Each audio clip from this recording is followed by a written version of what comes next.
Supreme court ने गुरुवार को समाजवादी पार्टी के नेता स्वामी प्रसाद मौर्य को एक बड़ी राहत दी है। कोर्ट ने तुलसीदास की रामचरितमानस पर स्वामी प्रसाद मौर्य की कथित विवादास्पद टिप्पणी से संबंधित एक मामले में उनके खिलाफ आपराधिक कार्रवाई पर रोक लगा दी है। न्यायमूर्ति BR गवई और न्यायमूर्ति संदीप मेहता की बेंच ने उत्तर प्रदेश सरकार को भी नोटिस जारी किया है और मामले में उससे जवाब मांगा है। कोर्ट ने फैसला सुनाते हुए कहा कि आप इन चीजों को लेकर इतने संवेदनशील क्यों हैं, ये व्याख्या का मामला है। समाजवादी पार्टी के नेता स्वामी प्रसाद मौर्य ने इलाहाबाद हाई कोर्ट के आदेश को चुनौती देते हुए शीर्ष अदालत का दरवाजा खटखटाया था, जिसने तुलसीदास की रामचरितमानस के खिलाफ टिप्पणियों के मामले में प्रतापगढ़ जिला अदालत में कानूनी कार्रवाई को रद्द करने का निर्देश देने की उनकी याचिका खारिज कर दी थी। आज सुनवाई के दौरान न्यायमूर्ति मेहता ने उत्तर प्रदेश की ओर से पेश वकील से पूछा, ये उनकी यानी मौर्य की राय है, ये कैसे अपराध है। यूपी के पूर्व मंत्री मौर्य पर यह बयान देने का आरोप लगाया गया है कि रामचरितमानस की कुछ चौपाई समाज के एक बड़े वर्ग का अपमान करती है और इसलिए उन पर प्रतिबंध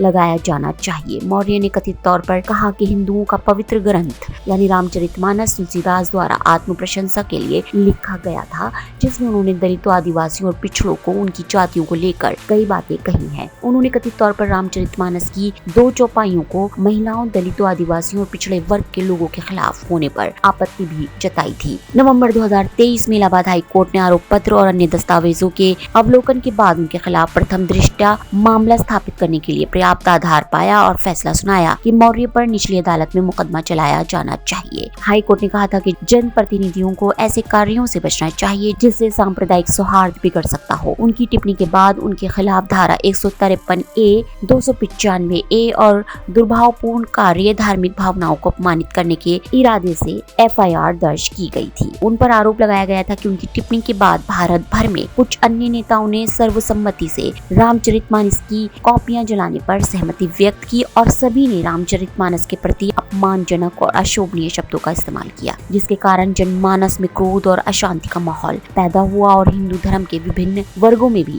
शत्रुता की भावना पैदा हो गई। Bureau report ST news.